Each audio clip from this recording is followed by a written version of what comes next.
now moment, all you positive heads out there. It's so good to be back with you as always.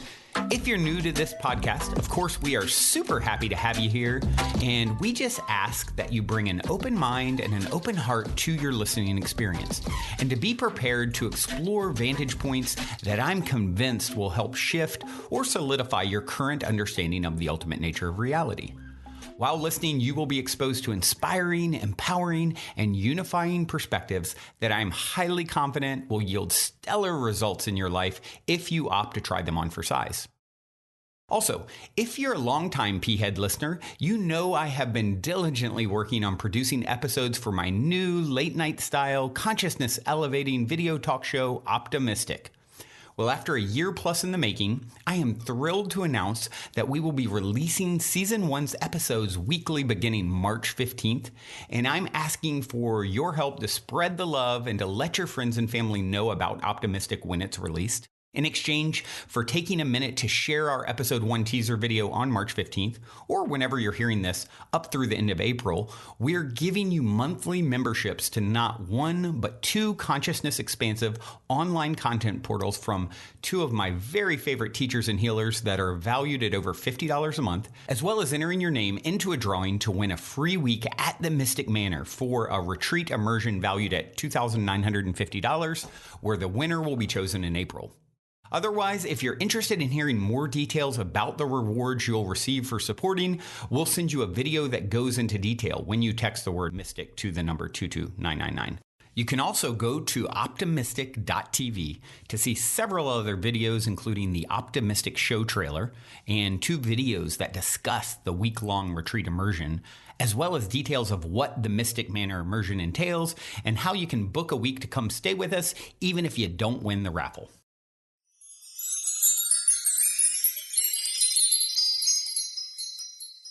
Hello, all you positive heads. On this week's P-Head Posse episode, our guest is positive head listener Jennifer Lahr. Jennifer is a paramedic who is rethinking healthcare and mental health in order to help heal herself and the world around her. Hi, Jennifer. Welcome to the show. Hello. How are you? Doing great. Well, thanks for being here and reaching out and wanting to share your story. We were just talking about how it's just so awesome, you know, to hear all the different stories that people have been through, especially of people who listen to this show, and how inspiring that really is to other people listening. So, oh yeah, it's great to hear because you never know when you're gonna hit someone's path when they need it the most. Exactly. And so, doing my part to help others. Yeah. Well, thank you in advance. So, as we do with everyone who comes on the show, we love to start at the beginning, you know, where you come from, what your life has been like, and what really led you to get on this path that you're on now. Well, I'm from Fort Worth area. I live in the Houston area now. And so when I left high school, college, whatnot, moved down here, didn't really have a good job. I was working as a CNA, and then one of my friends told me, hey, you could go work as an ER tech, make a little bit more money. So then I was like, okay. So I started going to EMT school because you have to do that. And then I got my paramedic certification, and I started working in that. Been doing that for about 6.5 years now. And shortly after I got my paramedic certification, I started dating my ex-husband. And then 5 months later, we got pregnant and then married. And so I was stuck in the cycle of never-ending work and taking care of a family of 3 while he didn't work. And to backtrack a little bit, I've always been a religious person, really like to just learn about all religions. I was raised Christian, but through the years, I've just kind of picked up everything, read all of the manuscripts of all the major religions, and I've started listening to Rob Bell's podcast, and then that kind of led me to everything else. And then I got into the positive head while I was still married and realized that I just wasn't in the best spot, and I needed to be somewhere else. It was like the very beginning of when my higher self was calling me to a different life. Mm-hmm. And so I just kind of let that simmer, I guess, and just kept on working. And then it all just kind kind of finally came to a head one day, and I realized that, no, this is not what I want. I would rather take the harder path than stay where I'm at. And so we split up, got divorced. Well, the only thing is we had a 2-year-old at the time. And so dealing with all of that, it's always a mess going through divorce with a child. But divorce with a narcissist, who is, definition of narcissist obviously covers a mental, emotional, all that kind of stuff. So there was a lot of emotional and mental damage. And my mom is also, she has a lot of those traits. And so, and I was in the middle of just working all the time. My daughter went to go live with my mom for a while I was in a program for work, just trying to get like an extra certification. And just over that time, I kind of almost hit rock bottom. Like mentally was just drained. Then this was all happening 2018. And then end of 2018, we had a really bad call at work, and it really affected me. And so my partner that I was working with on the ambulance, she, which I found out later, is also a narcissist. And so beginning of 2019, she had convinced me to go to a mental health hospital because she said that I was... Basically, she took over every conversation to where, even though I didn't think it was correct, I had completely stopped listening to myself because she was right. Everything she was saying was right. And so before I went to the mental health hospital, end of 2018, I had gone to see a psychiatrist and been diagnosed manic bipolar type 1 with ADD and just everything. And so I started taking Abilify, like all these meds and as a paramedic, I have to do like IVs, like really intricate things with my hands. And the medicine, literally, it made me a zombie. I'd be starting an IV on a patient and I would drop the IV, like no reason. Just, it was insane. So then I stopped taking it. I don't remember why. But I stopped taking the medicine, and then February of last year, she was like, hey, you need to go to the hospital, all these other things. She'd convinced me that I was suicidal, which I've never been suicidal. Just convinced me, over like 8-month period of time, all these different things that were true that I didn't see. And so I went to the hospital. The first time was really good because it really, like, I had really bad anxiety. Just could not handle stuff. I would have anxiety attacks that would last for like 5 or 6 hours. I was smoking like a pack of cigarettes a day, drinking Monsters and coffee, like everything. Like I'm talking like 4 or 5 Monsters a day after drinking like a venti latte with 5 shots of espresso. Just, and barely sleeping. Of course, that's mania, which, whatever. And I work 24-hour shifts, so I've always had a kind of weird sleep schedule anyways. And so after I went to the hospital the first time, it really taught me to just ground myself and then just kind of like be present in the moment. And the therapist I was working with, because after you're hospitalized in a mental hospital, they discharge you, but you have to go to partial hospitalization. Which is like 5 days a week, 9 a.m. to like 3 p.m. And you just sit in a room and talk about stuff with like 9 or 10 other people. So it was really frustrating at first, but then I was like, okay, I'm going to let this process work. I'm going to do the work. I believe in therapy. I've always gone to a therapist, especially when I was going through my divorce. I think she was like my lifeline during that time. And so, I was doing really well, I thought, and I wasn't having as many anxiety attacks, but they were still there. I had started listening to Abraham. Like, I was introduced to Abraham Hicks when I was probably 18, and I just kind of like set it aside. And so when I'd gotten out of the hospital the first time, I really like dove into it and just, I'd like binge watch YouTube videos for I don't even know how long. And I was starting to really like get back into all of the stuff that I found interesting before, but had never really had time to dig into. And then, so I was out of work for, I want to say like a month and a half. Then I returned to work, and then end of April, she had convinced me to, because I was in the house I was in was like a 2-bedroom townhouse with just me, because by this time she had convinced me that I was too mentally ill to have possession of my daughter. So she had gotten cahoots with an ex-husband to take over custodialship. I was rarely seeing her because she had convinced me that basically she almost got to the point of convincing me to give my daughter up for adoption. Wow. Yeah. And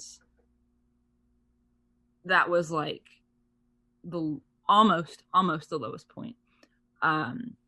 So I had moved out of my 2-bedroom townhouse and moved in and like downsized. Like I sold a whole bunch of stuff, just trying to like downsize and throw like just, just like a super deep clean of the soul type thing. And I knew what I was doing, but I was on Adderall, taking all these medications, all like in the middle of full-time school, working 100 hours a week and moving. So of course I couldn't sleep and on Adderall. So yeah, it was all kinds of weird. I was on Adderall. I never slept. Oh my goodness. It would be like 4 a.m. and I'd be like, okay, I need to go to sleep. I got to be up at 5. So. Yeah. Oh my gosh. I do not like Adderall. I don't understand it, whatever. But I'm not supposed to be taking it. So who knows if we're supposed to be taking it at all in the first place. So then end of April, they come and help me move into my current apartment, which is like a 1-bedroom. And they were like 3 hours late the day of moving.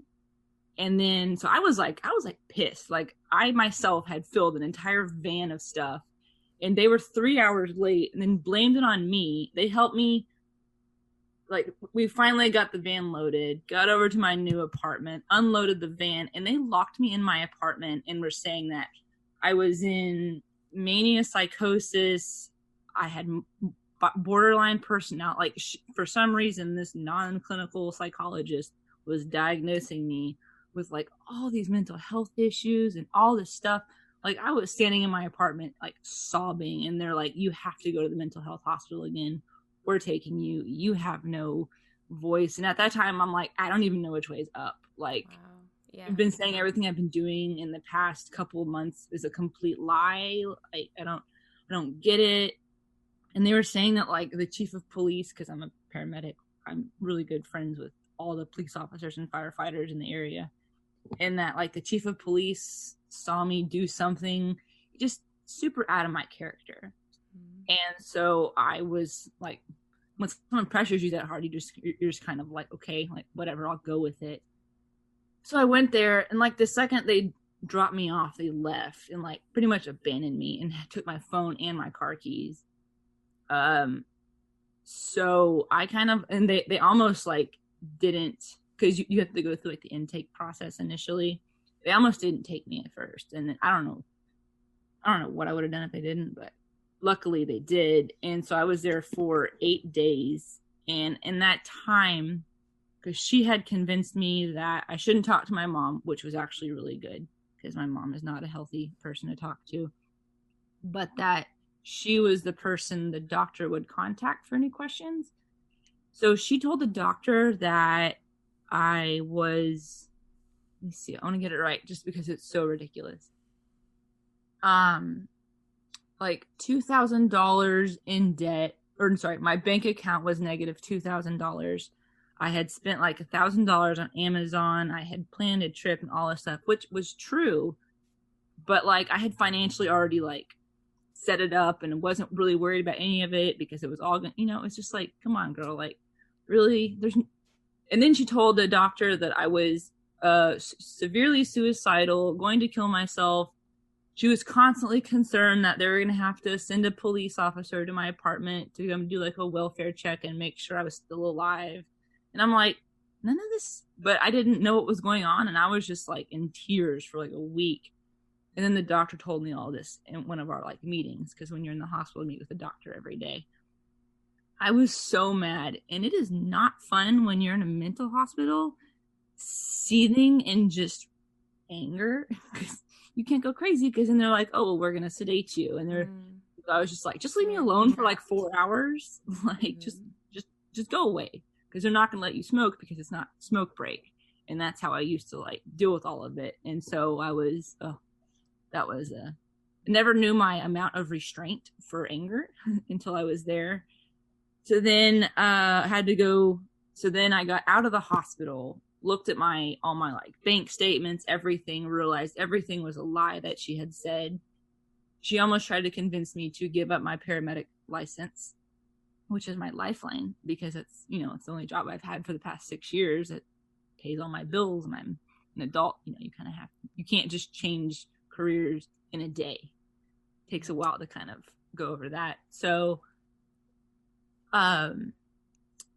my doctor put me out of work for like a week, because she was like, okay, we'll do the partial hospitalization program for a week, and then we'll come back and talk, and I'll see if you're okay to go back to work. And she's very against first responders, because it is an unhealthy, like it's not a very healthy career. You see the worst of everything, and people blame you for everything. I can't tell me how many times people have said like, I'm going to sue you, whatever. But it's just, there's a lot of mental health issues in that field for a reason. And so she didn't want me going back to it. And I was on all this medication. So one day, I was off of work for 2 months. No income, because all my sick time and PTO had already been used the 2 months prior. So I basically stayed at home every day, was on my computer doing psychology homework and just listening to Abraham Hicks and all the podcasts I could think of just to get me through it. Like, I was going stir crazy. And then one day it hit me. I was like, you know what? I'm going to get off all my medicine and just heal myself. I'm going to go to the deepest, darkest depths of myself and just stare at it in the face. And I don't care what it looks like, but I refuse to believe that this is who I am, because I know that my higher self is calling me to something. I have no idea what it is, but I know that I'm being called to something because of how bad this is. Like they say, like the what is it, like the strongest warriors always have like the toughest battles. I don't know. Yeah. So I was just like, I'm just gonna stare this at the face and just go through it as much as it's gonna suck. And like, I had lost all my friends, everything. I had one friend that stood by and was like, I don't care what you're going through. I'm just going to stand here and just be a beacon, just telling you your worth. I don't know, if he had gone, I don't know what I would have done, type thing. But he's a godsend. And like, to this day, he's like my best friend. But,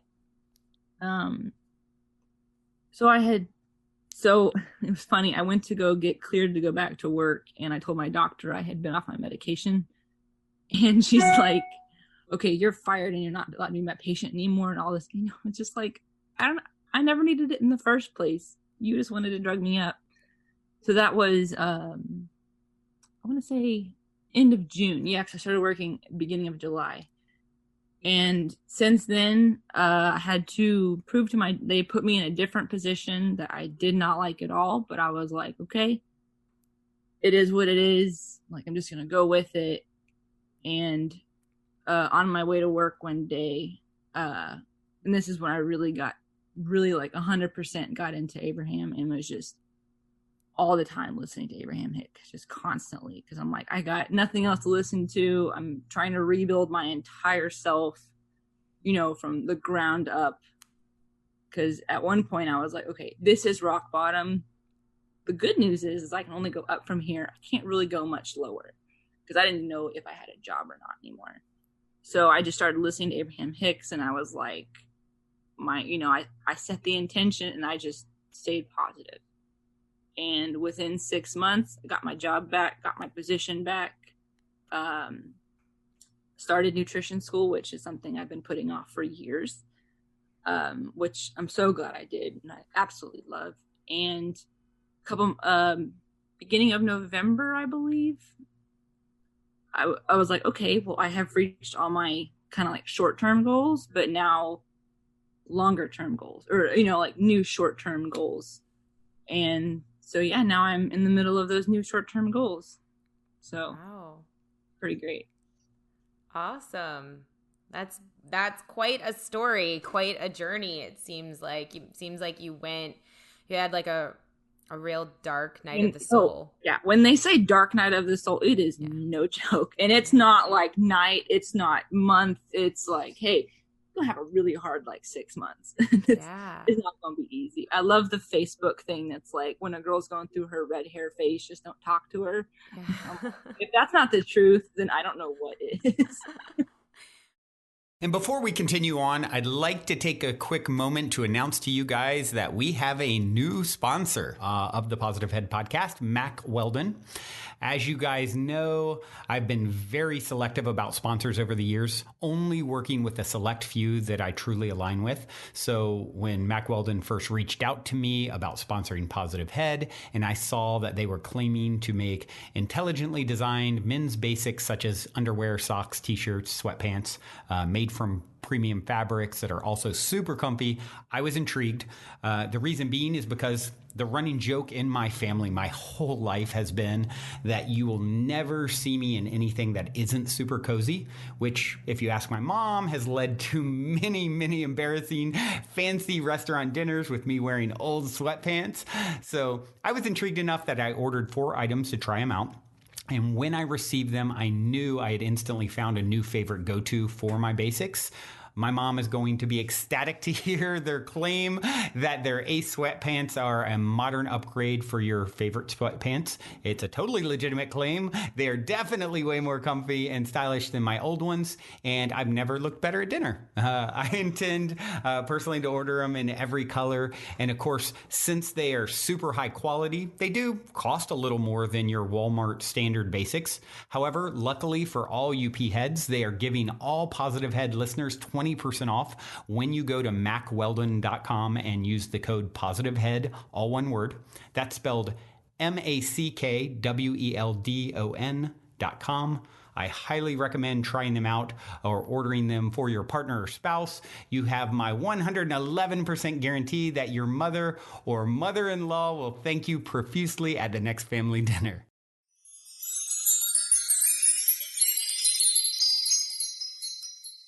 What would you say to, someone who's in that point now of their life, like who's in that point where it just feels like, I don't know how long this is going to last. I'm kind of at like my lowest point, and, who maybe doesn't have as much hope or positivity?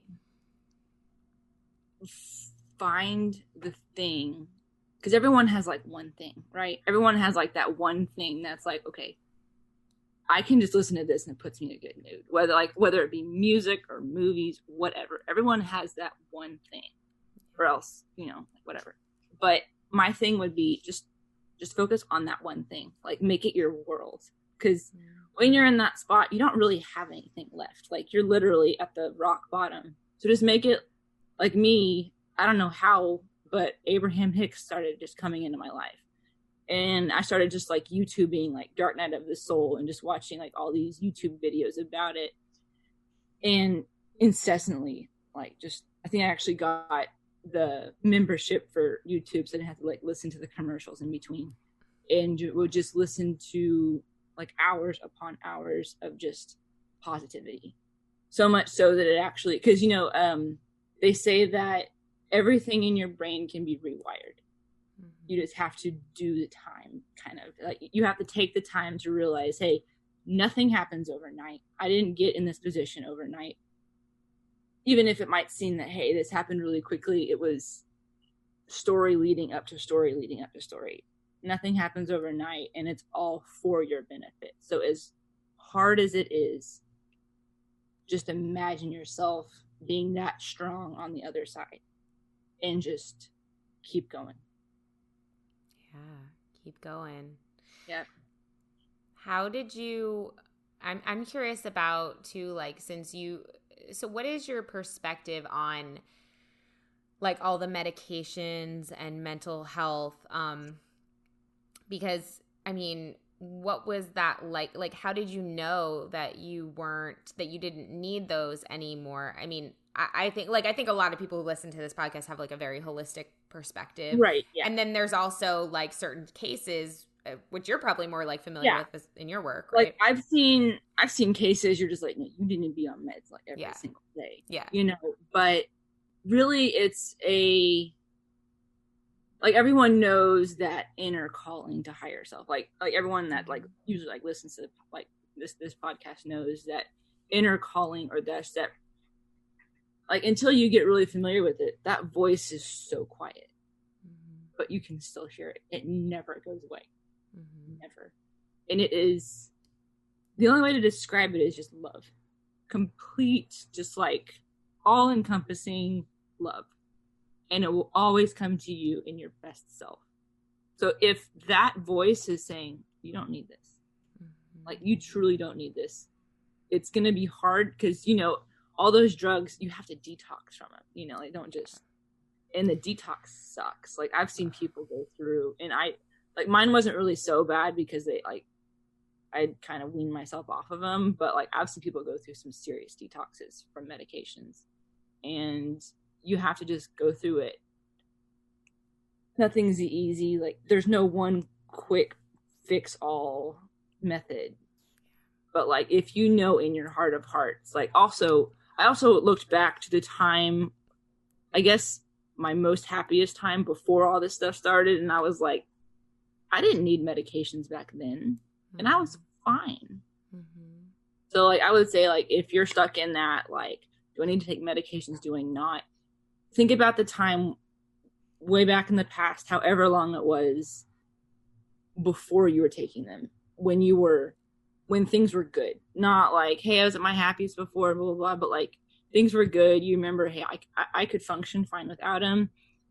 Like for me personally, my sleep has always been really weird. I'm a night owl, and I have to get up at 6 or at 4 a.m. to go to work at 6 a.m. So that's always been like a thing for me. But like, just look back, you know, because patterns say things and whatnot. So yeah. And I'm also learning more because now I'm in nutrition school, and I'm like, holy cow, all these mental health issues are caused by nutrition and lack of it. So what can you elaborate on that a little bit? So the school that I'm in, they do it by system. So like we just did the digestive system, and a lot of, because you know how you have like, you got your stomach acid, the lining of your stomach, and then in your small intestines, you have the breakdown of everything, and then in your large intestines, you have all of the microflora, which apparently they say you have more of the microflora, I can't think of the word right now for it, in your in your large intestines than you do cells in your body. Wow. I know. Like I heard that and I was like, I'm sorry, can you say that again? Because that is insane. Like if I say the number that you're supposed to have, I'm going to be completely inaccurate. Yeah. But basically the microflora of our digestive system is so severely depleted that you basically have to start from the stomach, create a normal acid level in the stomach, because all the symptoms, like there's a ton of symptoms related to low stomach acid, which is heartburn. You wouldn't think heartburn is low stomach acid, but it's because everything doesn't digest properly and it goes back up your esophagus. Yeah, I didn't know either. It shocked me. There's actually a really easy trick you can do. You get like a tablespoon of baking soda and put it in like 8-ounce glass of water in the morning, like before you eat anything, and you drink it and you wait like 15 minutes. And if you have what's supposed to happen is you're supposed to have like a whole bunch of burps. Right. What normally happens is if you have a couple to none, and that means you have low stomach acid. Luckily, there's all kinds of supplements you can get to help balance it back out. Yeah. But then if you don't have good stomach acid, then the mucosal lining of your stomach isn't isn't what it's supposed to be, and that lining is what helps B12 and iron get digested for enzymes. So your energy can be low, all that kind of stuff. Well, then it goes down the whole thing of, if all that's off, then it's going to cause mental health issues and mental fog. And like, and then they talked about like the second brain in the stomach and how, like the gut is a second brain. But now they're finding that the gut brain is actually smarter than your actual human brain, because you don't have to use words to explain anything. Right. It's actually, because that's why it's like, what does your gut say? Because your gut knows all. Like gut instinct is actually 100. And that's one thing that I knew, like from work, because in paramedic school, they're like, follow your gut instinct. Yeah. Like, and you're just like, oh, okay, now it all makes sense, because that brain is actually smarter. And it's just crazy. Stuff. Yeah, wow, that's so interesting. Also, it's just on a personal note, what you just said about like digestive and like acid reflux. Is that what you said, heartburn or acid reflux? It's same thing. Yeah, it's the same thing. Yeah, so I've had this really bad over the past like few months where it's crazy. I'll eat like a bite of rice, okay? And I guess I won't like chew it as much as I should, but it's like small, like it's a very small bite. And all of a sudden, I feel like I'm going to die on my own. Like, I feel like I'm going to choke for no reason. Like, there's no reason, but it feels like this space is going to, like, explode. And I, like, can't breathe either way, but I'm breathing through my nose, but it feels like something's going to just go like this. That's crazy. But what's crazy is that I recently got, you just said it has to do with, like, the lining and the stomach acid and all that. And I just recently got my, I actually sent in DNA, like, through my hair to get, like, food sensitivity and vitamin deficiencies and all that, like, tested. And what came back was a B12 deficiency. And yeah, I read that and I was like, you gotta be shitting me. Yeah. You have to be kidding me. Like, that is, it's like, I think what shocked me most when I was going through all this was it's stuff that you don't even, like, know about. And by eating, like, processed food and, like, meat, honestly, like, I love the idea of the Beyond Burger just because it's antibiotic free and all that kind of stuff. But, like, normal, like, processed food and all that kind of stuff, it kills your system. Yeah. See, and then I read something, I forget the name of it, but like with gluten intolerant, apparently a lot of people are gluten intolerant but don't know it. Yeah. Gluten produces an enzyme that actually crosses because you know how you have capillaries next to your small intestines. It crosses into the bloodstream, but there's a protein or enzyme, I forget which one, that once it reaches the brain, it can cross the blood-brain barrier and have an effect on the brain. Wow. And I was like, what? And they're doing research into now as to how this can cause, like, Alzheimer's. Yeah. And so it's just, it's insane. And so to me, it just makes sense that, of course, mental health can be caused by this. Of course, you know, and then they're saying how a certain type of food can create excess serotonin. Well, schizophrenia is excess serotonin. Like because all mental disorder is an imbalance of the brain chemistry. Right. And so they're showing that, like, by eating all of this food, even from, like, in the womb when your mom was doing it and didn't even know about it, how it can cause an imbalance in brain chemistry. Wow. So now I'm like, no, you can heal yourself from everything. You just got to eat right. Yeah. Yeah. Wow. But it's, but trying to, like, reverse that system with, like, supplements and all that, it's crazy. It can be done, but it's insane. Well, it can also drive you insane too, because your body is so freaking complicated. It's an organ. But here's what I love to think about too, though, is that, like, your bodies are so intelligent, and, like, we don't even think about actually what they're doing for us. Like when we have a fever, like, that's your body actually heating up to, like, kill off bacteria that shouldn't be there. And when, like, you faint, that's actually because your body is trying to redistribute the blood that's, like, not getting into certain places or that can be. So it's like our body is actually so intelligent, and we need to be helping it for sure. Like we need to be conscious of like supplementing it with what it needs instead of this like dead food, processed food with all these chemicals and or just, hey, you have this, let's put some medication on it. Right, like, because all that's doing is masking the symptoms. The symptom, like, not you get back to the root of like, you got to get like to like the root cause. And like that's one thing that like when I got back to work after all of my dark night of the soul, I was like I was just working there for a while, and then it kind of hit me. I was like, I don't like, I'll do this until I no longer have to, but like I don't want to just focus on disease. Right. Because like I work 911 EMS. I see sick people like every single day.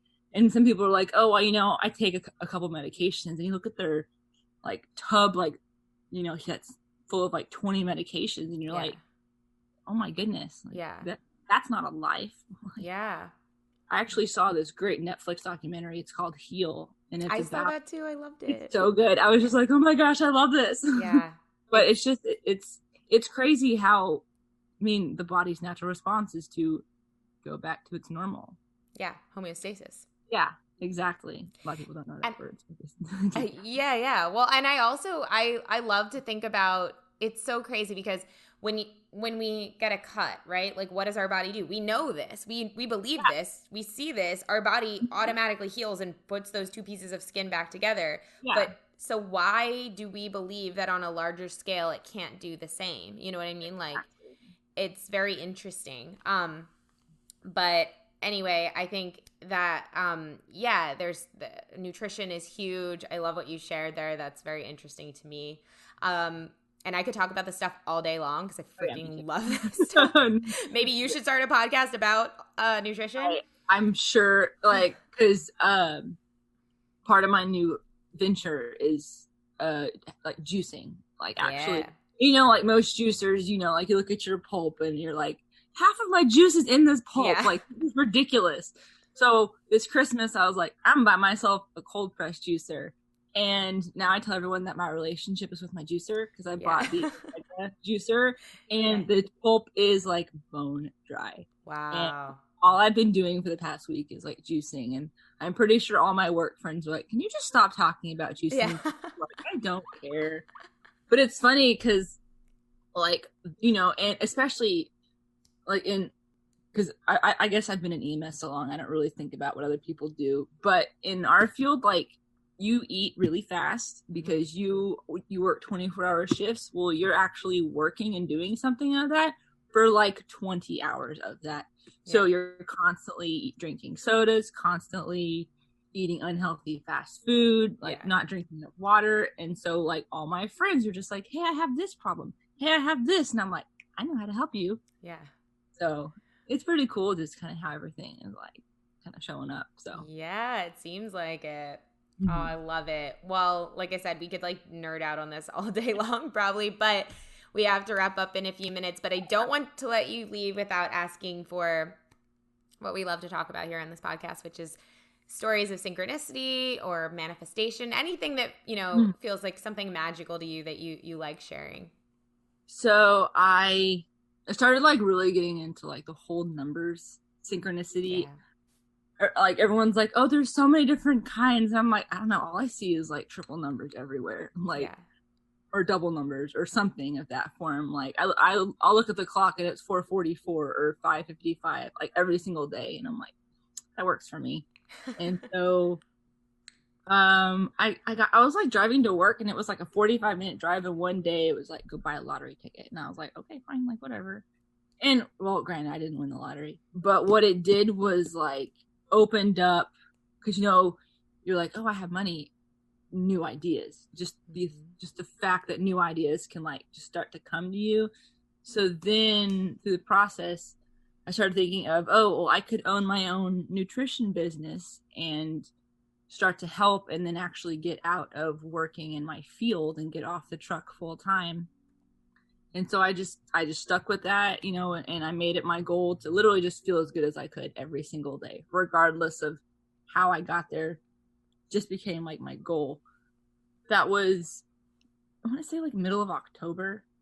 And so now it's middle of January, and I've told some of my friends I want to start doing that. And one of my goals this year was to completely get off the ambulance, just because my body can't handle it anymore. So far, I have 9 people interested in my business who are going to write me a recommendation for once I actually officially start it and start charging. And an opportunity presented itself at work last week to get me off the ambulance. Wow. Amazing. Yeah, full-time switch position in dispatch. Wow. Yeah. Amazing manifestation. More money with less hours, and I can see my daughter all the time. So I'm just like, oh my gosh, this stuff works. There you go. Yeah. Oh, but the best way to do it is literally start small. Like, I started being like, okay, this is how I want my day to go, and this is what's going to happen. And I started realizing, hey, my day went exactly like that. Yeah. And so I just started, doing bigger and bigger. And now it's all just kind of, because I was like, I'm going to start my business. I don't know how, I don't know who's going to be interested. And a random person that saw my Facebook post about all my stuff that happened last year messaged me out of the blue about it, because now they're going through something. Yeah. And they're interested in nutrition too. So I'm just like, where's all this coming from? Well, how can people? Everyone's higher beings are just kind of conspiring together. Totally, always, right? Oh yeah, it's so great. How can people connect with you if they're interested in working with you? Is the business is in nutrition? Yeah, it's integrative nutrition. It's a 10-month program, and I'm only in month 3, so you have to be really generous with your time, because I'm still learning everything. I know the foundation of it, but still learning. You can email me at jen.lahr07@gmail.com, and just write me an email. Just tell me what's up. Yeah, can help with. I'll do the best I can. And what's great about the program is they have a huge chat board, and you can contact current practitioners, and they can help work with you. There's so many ones on hey, my client has this, and other people chime in. You're just like, oh, awesome, I didn't even think about that, thank you so much. Yeah. So I want it. I feel like my desire to help is more than my current knowledge, but I'm I got you. I will find the answer.